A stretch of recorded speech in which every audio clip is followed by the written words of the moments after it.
रांची में रिम्स 2 के निर्माण से पहले राजनीति शुरू हो गई है। ऐसे में जहां एक तरफ सरकार राज्य में विकास के काम को आगे बढ़ाना चाह रही है, वहीं दूसरी तरफ विपक्ष के नेता बाबूलाल मरांडी रिम्स को लेकर राजनीति कर रहे हैं।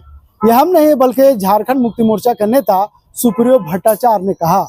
आज सुप्रियो भट्टाचार्य ने अपने कार्यालय कक्ष में एक महत्वपूर्ण प्रेस वार्ता की और रिम्स 2 निर्माण को लेकर के बाबूलाल पर कोसते नजर आए। कल झारखंड के प्रथम मुख्यमंत्री और भारतीय जनता पार्टी के प्रदेश अध्यक्ष, सदन में नेता प्रतिपक्ष श्री बाबूलाल मरांडी जी 11 बजे के लगभग अपने संवाद माध्यम के लोगों के साथ नगरी गांव जो काके ब्लॉक का है वहाँ पर गए हुए थे। नेशनल लॉ यूनिवर्सिटी के बगल का जो जमीन है उस पर उन्होंने खड़े होकर कहा कि हम आदिवासी का जमीन की लूट नहीं होने देंगे।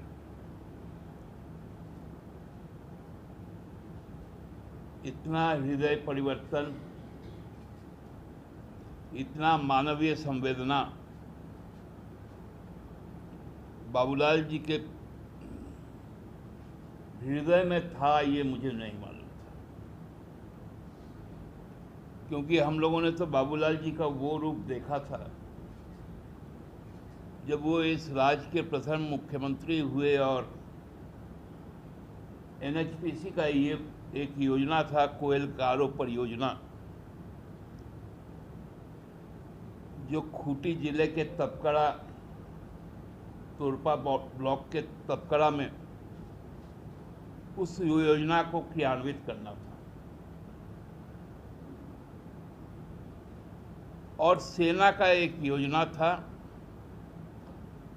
जो नेतरहाट महुआडांड़ के बीच का जो वादी है,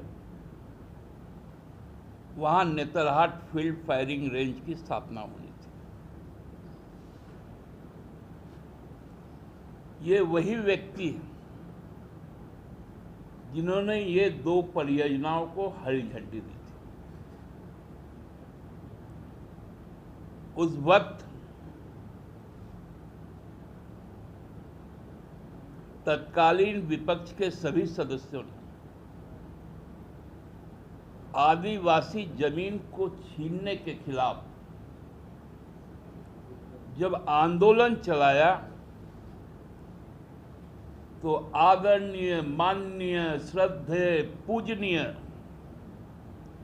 श्री बाबूलाल मरांडी जी ने उन आंदोलनों के खिलाफ गोलियां चलाई। करने वाले हम ही लोग थे। अर्जुन मुंडा की सरकार थी, IIIT नेशनल लॉ यूनिवर्सिटी के लिए वो जमीन पर आंदोलन शुरू हुआ।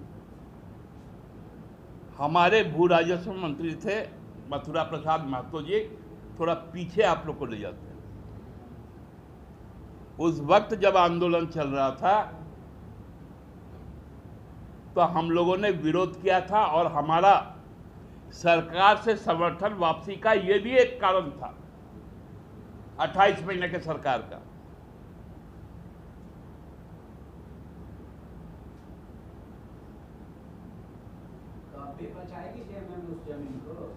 आदिवासी का जमीन आदिवासी के पास सुरक्षित रहेगा।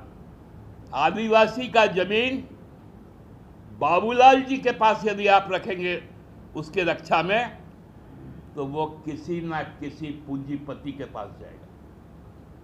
आप एक चीज बोले अभी कि सरकारी आधिकारिक तौर पे जाता है, मैं उस वक्त का ही बात बता रहा हूँ। 1958 में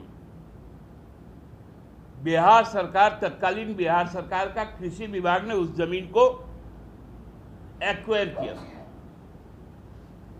और उसके बाद वो केवल नगरी मौजा का ही नहीं था, कांके ब्लॉक का एक बड़ा हिस्सा था,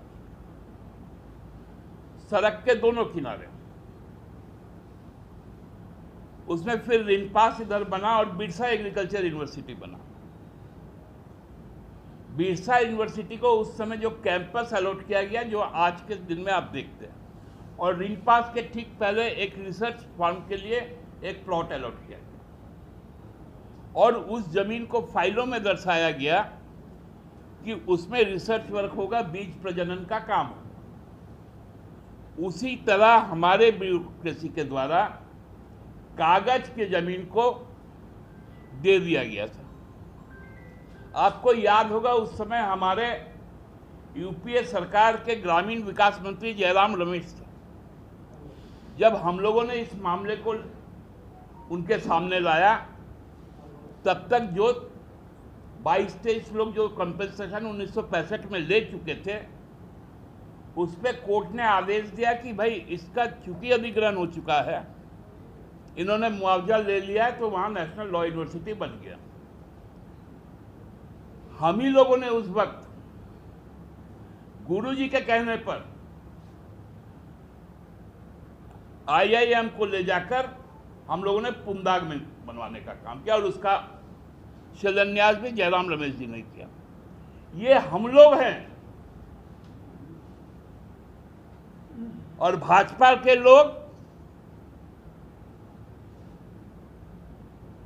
1 रुपया में पूरे राज्य को योग करवाएंगे और योग की चिकित्सा देंगे, प्राकृतिक चिकित्सा देंगे बोल के एक व्यक्ति ने 1 रुपया में कई एकड़ जमीन आज नामकुम मिल गया। और आज वहां क्या चलता है? व्यावसायिक गतिविधि, क्योंकि शिक्षा का भी व्यवसायीकरण हो चुका है। इस प्रकार का दूध की रक्षा यदि भाजपा जैसे बिल्ली के समक्ष रखेंगे तो नतीजा क्या होगा, ये झारखंड की जनता जानती है। सैकड़ों लोग जेल में डाले गए।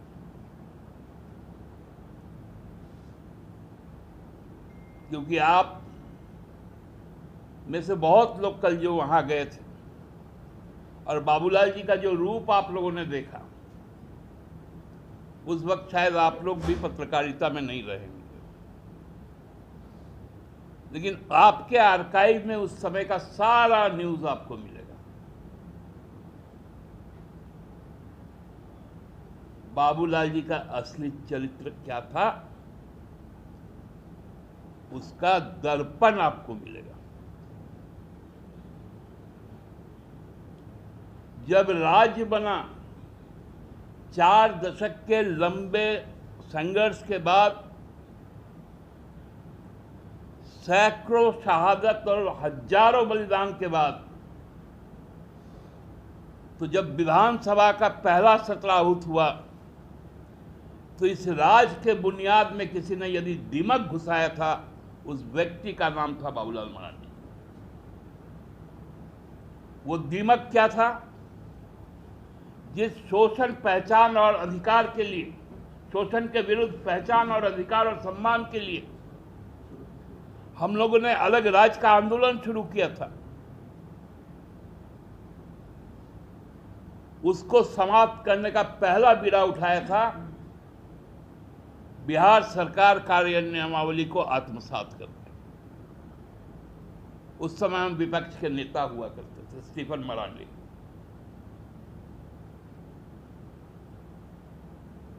हमने कहा था कि भाई हमको अपना नियमावली बनाना है, अपने लोगों के लिए नियमावली बनाना है, ताकि जमीन की लूट बंद हो,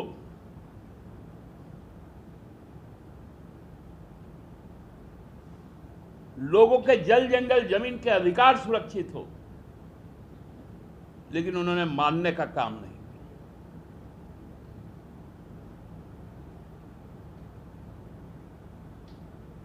2003 से 2006 के बीच जब बाबूलाल जी भाजपा में थे,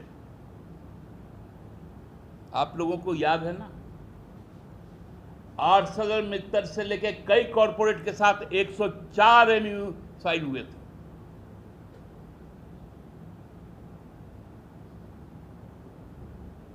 बाबूलाल जी पीठ थपथपाते थे।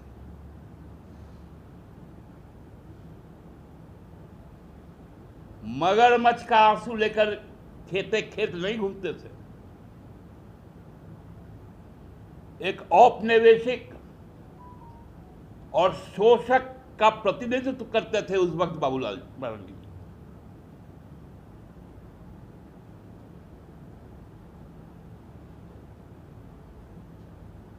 कि रिम्स 2 नहीं बनेगा।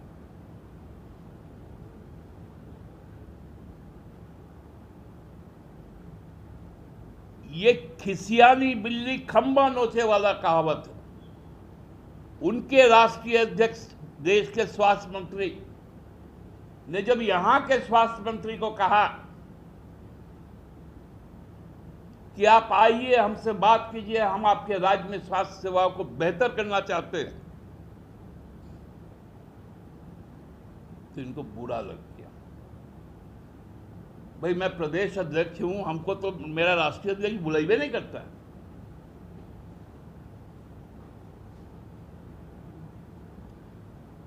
हमको चारा ही नहीं दे रहा है और दूसरा पार्टी का मंत्री को बुला ले रहा है।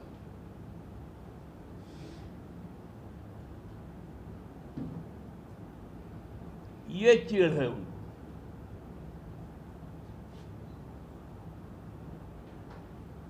आप देखे होंगे कि जिस प्रकार से बेतरतीब तरीके से 2000 से जो एक्सपेंशन हुआ, जो डेमोग्राफी चेंज हुआ रांची शहर का, जिस प्रकार से रांची फैला,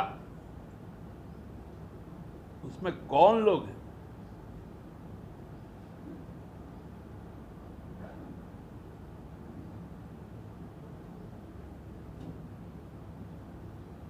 ये मैं इनको विकास विरोधी नहीं कहूंगा, मैं इनको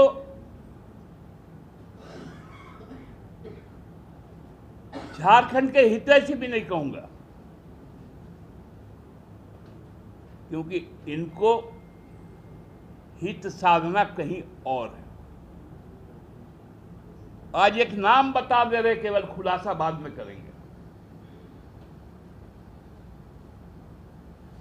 जो एक बड़ा योजना बना है इनके एक मित्र के लिए,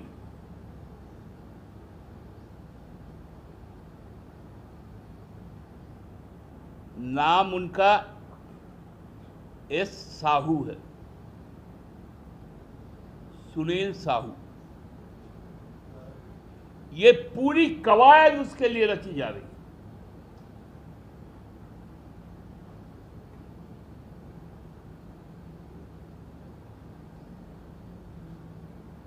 ये अजीब स्थिति है। अभी तक रिम्स 2 कहां पर बनेगा,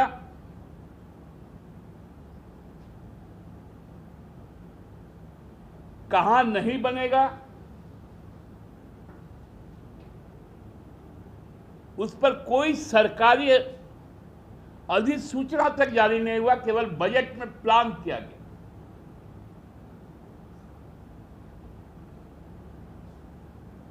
ये लगे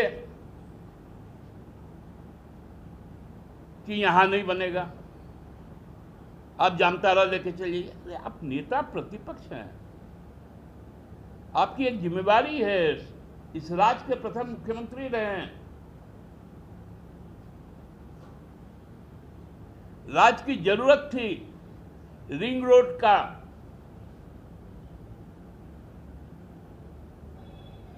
रिंग रोड एक ऐसा रोड है जो आज के दिन में रांची का लाइफलाइन बनते जा रहा है, जो पूरे राज्य से कनेक्टेड है हर तरफ से।